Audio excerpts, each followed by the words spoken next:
یہ سن کر غریب باپ کی آنکھوں میں آنسو آ گئے۔ وہ حیرت سے سردار کے چہرے کو دیکھ رہا تھا اور سوچ رہا تھا میرے جیسے غریب انسان کی کیا اوقات کہ سردار خاندان کا سمدھی بنوں۔ وہ کافی دیر خاموشی سے سردار کو دیکھتا رہا۔ جب سردار نے اس کو خاموش دیکھا تو حیرت میں پڑ گیا اور وہ سمجھ رہا تھا کہ یہ شاید مجھے اپنی بیٹی کا رشتہ دینا ہی نہیں چاہتا۔ اس لیے سردار نے کہا کہ تمہارے پاس وقت ہے، تم سوچو۔ مگر حافظ قرآن لڑکی کا غریب باپ سردار کو نہ نہیں کر سکتا تھا۔ اس نے فوراً ہی کہا کہ سردار صاحب، آج سے میری بیٹی آپ کی امانت ہے، آپ جب چاہیں اس کو آ کر لے جا سکتے ہیں۔ جب اس غریب آدمی نے اپنی بیوی کو یہ بات سنائی تو عائشہ بھی یہ بات سن رہی تھی۔ یہ سن کر عائشہ رونے لگی اور جلدی سے باپ کے ساتھ لپٹ گئی اور کہنے لگی کہ میں آپ کو چھوڑ کر کہیں نہیں جاؤں گی، آپ کیسے مجھے اپنے سے جدا کر سکتے ہیں۔ باپ نے اپنی معصوم سی بیٹی کو اپنے گلے سے لگایا اور کہنے لگا، میری پیاری گڑیا، میں کون سا تجھے ابھی رخصت کر رہا ہوں، ابھی بڑے سال پڑے ہیں، تم ان باتوں کو دل پر مت لو۔ یہ سن کر عائشہ کو سکون ہو گیا، ہر وقت اپنی زندگی سکون سے گزارنے لگی۔ وہ لڑکی بہت زیادہ نیک تھی، اٹھتے بیٹھتے کام کرتے ہر وقت قرآن پاک کی تلاوت کیا کرتی تھی، کیونکہ وہ حافظ قرآن تھی۔ اب تو محلے کے بچے بھی اس کے پاس قرآن پڑھنے کے لیے آنے لگے۔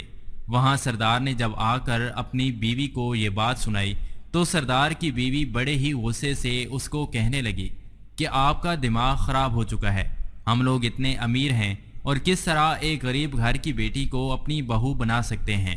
کچھ تو اپنے سردار ہونے کا خیال کرو، ابھی تو وہ بچی ہے، کل بڑی ہو جائے گی، پتہ نہیں غریب گھرانے میں اس کی تربیت کیسی ہو۔ یہ سن کر سردار غصے سے کہنے لگا، اس بچی کو اور اس کے ماں باپ کو بہت اچھے سے جانتا ہوں، بہتر ہے تم اپنے بیٹے کی تربیت پر دھیان دو، ایسا نہ ہو کہیں تمہارا بیٹا تمہارے ہاتھ سے نکل جائے۔ سردار نے یہ بات سن کر خاموشی اختیار کر لی اور اس کا اکلوتا بیٹا ہونے کی وجہ سے بہت زیادہ ضدی اور ڈیٹ ہوتا جا رہا تھا۔ وہ سردار اپنے بیٹے کو وہاں گاؤں کے مولوی کے پاس پڑھنے کے لیے بھیجتا۔ وہ گھر سے تو قرآن پاک پڑھنے کے لیے نکل جاتا، مگر پھر آوارہ دوستوں کے ساتھ مل کر کھیل کود میں مصروف ہو جاتا۔ ایک دفعہ سردار مولوی کے پاس اپنے بیٹے کی پڑھائی کے بارے میں پوچھنے کے لیے گئے۔ وہاں جا کر دیکھا ان کا بیٹا موجود ہی نہیں تھا۔ اس نے پوچھا، میرا بیٹا پڑھنے کے لیے نہیں آیا؟ مولوی صاحب نے کہا کہ آپ کا بیٹا 10 دن ہو چکے ہیں چھٹیاں لے کر گیا ہوا ہے۔ اس نے کہا، میری ماں کو ہارٹ اٹیک آیا ہے اور میں گھر میں اکیلا ہوں، جس کی وجہ سے میری ماں مجھے اپنے پاس ہر وقت بٹھا کر دیکھنا چاہتی ہیں۔ مولوی صاحب کہنے لگے کہ میں آج بچوں کو پڑھا کر آپ کے یہاں عیادت کے لیے جانے ہی والا تھا تاکہ عیادت کر سکوں۔ یہ سن کر سردار کے چہرے کا رنگ اڑ گیا اور سوچنے لگا کہ ہارٹ اٹیک؟ کون سا ہارٹ اٹیک؟ کیسا ہارٹ اٹیک؟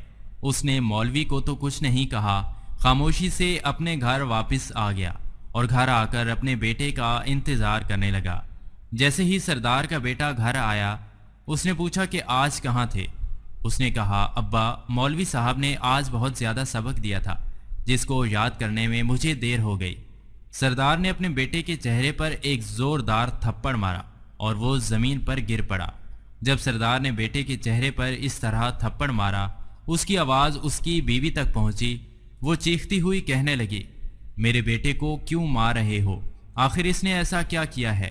سردار نے چیخ کر کہا، اپنے بیٹے سے پوچھو کہ یہ مولوی صاحب کو کیا بول کر پڑھائی سے جان چھڑا رہا ہے۔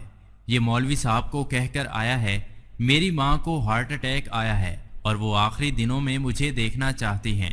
یہ سن کر اس کی ماں نے بھی اس کو دھکا دیا، مگر باپ کے خوب ڈانٹنے پر سردار کا بیٹا رونے لگا، کہنے لگا، مولوی صاحب جھوٹ بول رہے ہیں، وہ سارا دن ہم سے اپنے گھر کی صفائی کرواتے رہتے ہیں اور ہر وقت کام کرواتے رہتے ہیں، اس لیے میں کام سے بچنے کے لیے اس کے پاس پڑھائی کے لیے نہیں جا رہا تھا۔ یہ سن کر اس کے ماں نے اس کو گلے سے لگا لیا اور اپنے شوہر کو کہنے لگی، آپ اس گاؤں کے سردار ہیں، جا کر اس مولوی کو پوچھیں کہ وہ بچوں پر آخر اتنا ظلم کیوں کرتا ہے کہ ڈر کے مارے میرا بچہ وہاں سے بھاگ آیا ہے۔ اس کی ماں اپنے بیٹے کو لے کر اندر چلی گئی اور سردار اپنا سر پکڑ کر بیٹھ گیا اور سوچنے لگا کہ میں نے سوچا تھا میرا بیٹا دین کی تعلیم حاصل کرے گا، مگر یہ تو شاید میرا نام ہی ڈبا رہا ہے۔ سردار نے کسی اور مولوی کا بندوبست کیا کہ شاید یہ میرے بیٹے کو پڑھا دے، مگر اس نے بھی پڑھانے سے انکار کر دیا۔ آہستہ آہستہ وہ آوارہ ہو گیا، اور وہیں دوسری طرف عائشہ جو کہ 5 وقت کی نماز پڑھنے والی تھی، ہر وقت اللہ کی عبادت میں مصروف رہتی، اور وہیں اس کا ہونے والا شوہر آوارہ شرابی بن چکا تھا۔ پھر دن گزرتے گئے۔ کافی عرصے کے وقت کے بعد جب عائشہ 18 سال کی ہوئی تو سردار صاحب اس کے گھر گئے۔ وہ بچوں کو قرآن پاک پڑھا رہی تھیں۔ یہ دیکھ کر وہ بہت زیادہ خوش ہوئے۔ انہوں نے کچھ پیسے عائشہ کے ہاتھ میں رکھے اور کہا کہ اپنے لیے کچھ کپڑے لے آنا۔ عائشہ کے باپ نے وہ پیسے لینے سے انکار کرنے ہی والا تھا، کیونکہ اس نے ان 5 سالوں میں سردار کے بیٹے کے بارے میں بہت کچھ دیکھا ہوا تھا، مگر پھر بھی نہ جانے وہ کیوں خاموش رہا، اور سوچنے لگا اگر سچ میں میری بیٹی کا رشتہ مانگنے کے لیے سردار آ گیا تو میں کیا کروں گا۔ وہ اپنی نیک سیرت بیٹی کو اس شرابی بیٹے کے ساتھ بیاہ نہیں سکتے تھے۔ سردار نے جب گھر آ کر اپنی بیوی کو بتایا کہ میں کچھ پیسے عائشہ کو دے کر آیا ہوں، یہ سن کر وہ چیخنے لگی کہ ابھی تک تم وہ بات بھولے نہیں ہو، وہ غریب گھر کی بیٹی ہے، نہ جانے ہماری بہو کیسے بنے گی۔ سردارنی کے بیٹے نے گزرتے ہوئے یہ بات سن لی۔ سردار کے بیٹے کو عائشہ سے بہت زیادہ نفرت تھی، کیونکہ ہر وقت سردار اپنے بیٹے کو عائشہ کی ہی مثال دیا کرتا تھا۔ وہ تو یہاں تک سوچنے لگا کہ اگر یہ عائشہ میرے سامنے آ گئی تو میں اس کو جان سے مار دوں گا۔ جب اس کو پتہ چلا کہ بچپن سے ہی میرے باپ نے میرا رشتہ عائشہ کے ساتھ طے کر دیا تو اس کا خون کھولنے لگا، اور اس نے باہر جا کر اپنے دوستوں کو یہ بات بتائی اور کہنے لگا اس غریب لڑکی کی کیا اوقات کہ وہ مجھ جیسے رئیس زادے کے ساتھ رشتہ جوڑے، اور کہنے لگا میں اس کو اپنے قابل تو کیا کسی کے قابل نہیں چھوڑوں گا۔ وہ سردار کی شرابی اور آوارہ بیٹے نے اپنے دوستوں کے ساتھ مل کر ایسا منصوبہ بنایا کہ وہاں بیٹھی ہوئی عائشہ جو کہ قرآن پاک کو لے کر اس کی تلاوت کر رہی تھی، اس کی روح لرز گئی، اس کی دل کی دھڑکن تیز ہو گئی۔ اسے ایسا لگ رہا تھا جیسے کوئی بہت برا ہونے والا ہے۔ وہ قرآن پاک کی تلاوت تو کر رہی تھی، مگر اس کا دل قرآن میں نہیں لگ رہا تھا۔ اس کے دل میں برے برے خیال آ رہے تھے۔ مغرب کا وقت ہو چکا تھا۔ اچانک ان کے گھر میں ایک بچہ دوڑتا ہوا آیا اور کہنے لگا کہ آپ کے ابا کی دکان میں آگ لگ چکی ہے، وہ دکان کے اندر بند ہیں۔ جب عائشہ کی ماں نے یہ سنا تو وہ دوڑتی ہوئی دکان کی طرف چلی گئی۔ اس کے پیچھے اس کی بہن بھی چلی گئی۔ اب اکیلی عائشہ گھر میں تھی۔ وہ بھی اپنے ماں کے ساتھ جانے لگی تو اس کی ماں کہنے لگی کہ بیٹا تم یہیں رکو اور اپنے باپ کے لیے دعا کرو، ہم ابھی آ جاتے ہیں۔ عائشہ گھر میں اکیلی تھی۔ اچانک گھر کی دیوار پھلانگ کر گاؤں کے آوارہ اور عیاش لڑکے اس کے گھر میں داخل ہو گئے۔ جیسے ہی عائشہ نے قدموں کی آواز سنی، اس نے پیچھے مڑ کر دیکھا تو اس کی روح لرز گئی۔ وہ لڑکے عائشہ کو دیکھ کر اونچا اونچا ہنس رہے تھے۔ اچانک ان میں سے ایک لڑکے نے باہر سے دروازے کی کنڈی لگا دی۔ عائشہ باہر جا سکتی تھی نہ کہیں چھپ سکتی تھی۔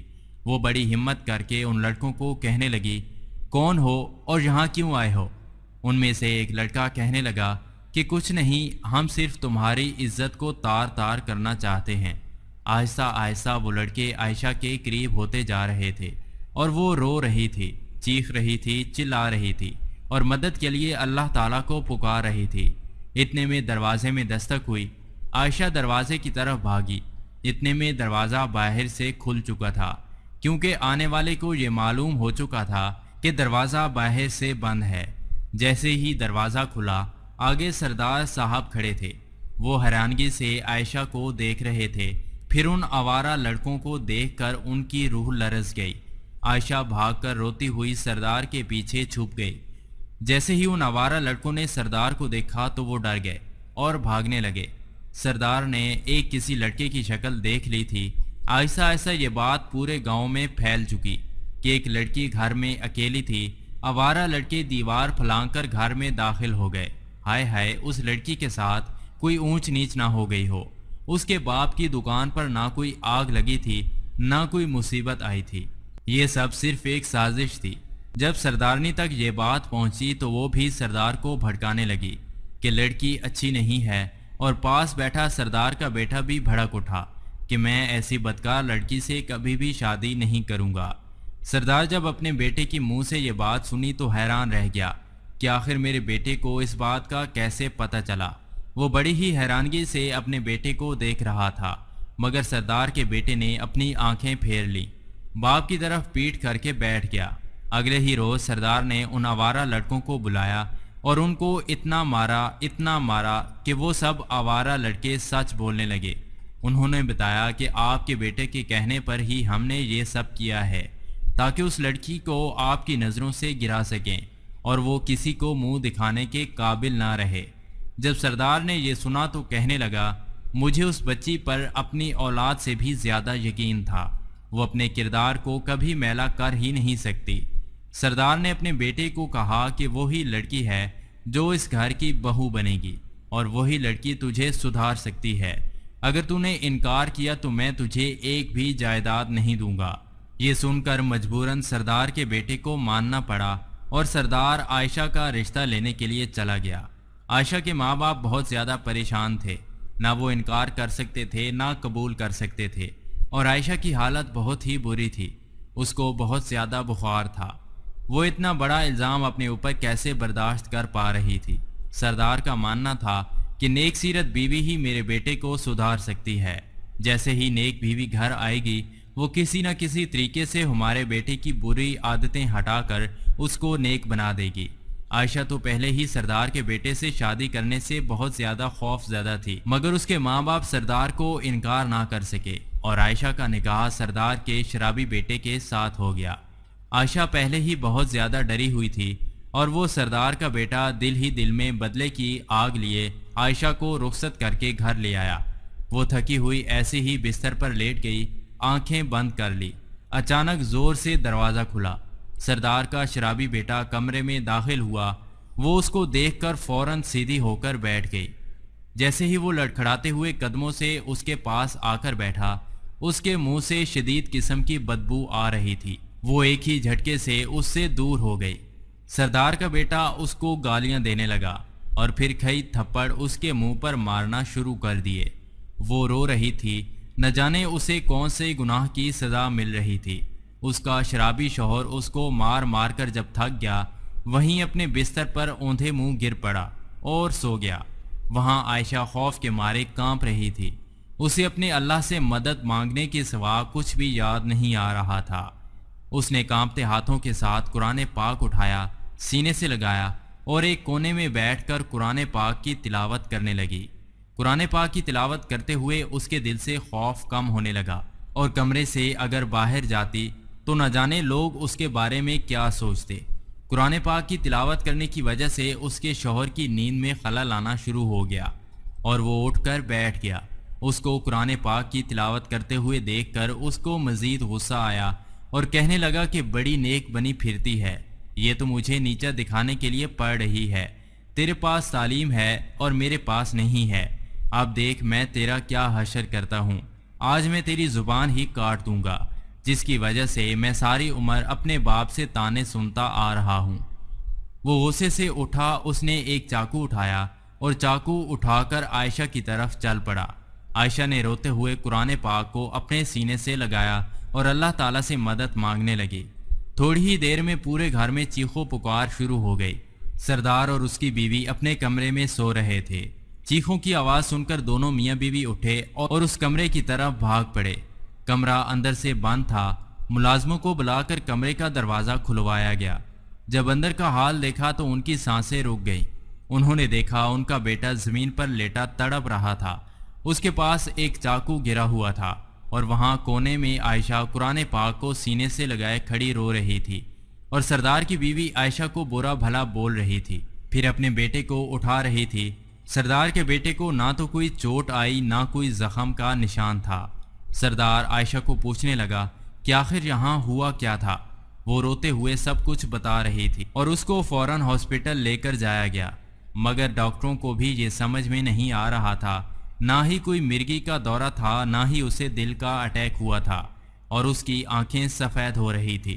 اچانک دیکھتے ہی دیکھتے گھبرا کر ڈاکٹر ایک دم پیچھے ہٹ گئے، کیونکہ وہ دیکھتے ہی دیکھتے ایک کتا بن چکا تھا، جسے دیکھ کر ڈاکٹر خوف زدہ ہو گئے اور وہاں سے بھاگ گئے۔ بے شک یہ خدا کا عذاب تھا سردار کے شرابی بیٹے پر عائشہ نے اپنے اللہ تعالیٰ سے مدد مانگی تھی۔ یہ اللہ کی مدد تھی کہ وہ اپنے کیے کی سزا بھگت رہا تھا۔ عائشہ اپنے ماں باپ کے گھر واپس چلی گئی۔ اب وہ ہر وقت ہر لمحہ عبادت میں مشغول رہتی۔ ایک روز سردار کی بیوی عائشہ کے پاس آئی اور آ کر اس کے قدموں میں گر گئی اور اس سے معافی مانگنے لگی۔ عائشہ نے فوراً ان کو اپنے قدموں سے اٹھایا اور کہنے لگی، آپ کے بیٹے نے میرا دل دکھایا تھا مگر میں نے اس کو معاف کر دیا، بس وہ اللہ کا نافرمان بندہ تھا۔ میری دعا ہے کہ اللہ پاک اس کو بھی معاف کر دے۔ کچھ دن گزرے ہی تھے کہ عائشہ کو خبر ملی کہ اس کے شوہر کا انتقال ہو چکا تھا۔ استغفر اللہ۔ پیارے دوستو، میں آج آپ سب سے ایک سوال پوچھنا چاہتا ہوں اور آپ کمنٹس باکس میں اس کا جواب ضرور دیجیے گا کہ آخر کیوں ہر ماں باپ یہی سمجھتا ہے کہ ایک نیک سیرت بیٹی ہی ایک نیک سیرت بیوی بگڑے ہوئے خراب شرابی شوہر کو سدھار سکتی ہے، حالانکہ یہ کام بیوی کے نہیں بلکہ ایک ماں باپ کے ہوتے ہیں۔ اگر وہ شروع ہی سے اپنے بیٹے کی اچھی تربیت کریں تو وہ کبھی بھی بری عادتوں میں نہیں پڑتا، مگر ہمارے معاشرے میں سب سے بڑی وجہ دین سے دوری ہے، جس کی وجہ سے آج بہت سارے کیس ہمیں سننے کو مل رہے ہیں۔ اگر آپ ایک شادی شدہ مرد یا عورت میری اس ویڈیو کو دیکھ رہے ہیں تو خدا کے لیے اپنی اولاد کو اچھی تربیت دیں، دنیاوی پڑھائی کے ساتھ ساتھ دین کی تعلیم میں زیادہ دھیان دیں۔ یہ بات کڑوی ہے مگر سچ ہے۔ ہمارے معاشرے میں سب سے زیادہ آوارہ اسکول اور کالج پڑھنے والے لڑکے اور لڑکیاں ہوتے ہیں۔ اس لیے اسلام کی تعلیم کو عام کریں اور اپنے بچوں کو اسلام کی تعلیم لازمی دیں۔ پیارے دوستو، اللہ پاک سے دعا ہے اللہ پاک ہماری بیٹیوں کے نصیب اچھے کریں اور ہمارے بیٹوں کو نیک بہو اور بیٹی کو نیک شوہر ملے، آمین۔ اس ویڈیو کو ایک لائک ضرور کر دیں، کیونکہ لائک کرنے سے یوٹیوب اس ویڈیو کو اور بھی لوگوں تک پہنچائے گا۔ اس سے ہمارے معاشرے میں دین کی تعلیم کی اہمیت پتہ چل سکے گی۔ ویڈیو کو دوسروں تک شیئر کر دیں، ہو سکتا ہے کہ آپ کے ایک شیئر سے یہ بات کسی کے دل میں اتر جائے اور ہم سب کے لیے صدقہ جاریہ بن جائے۔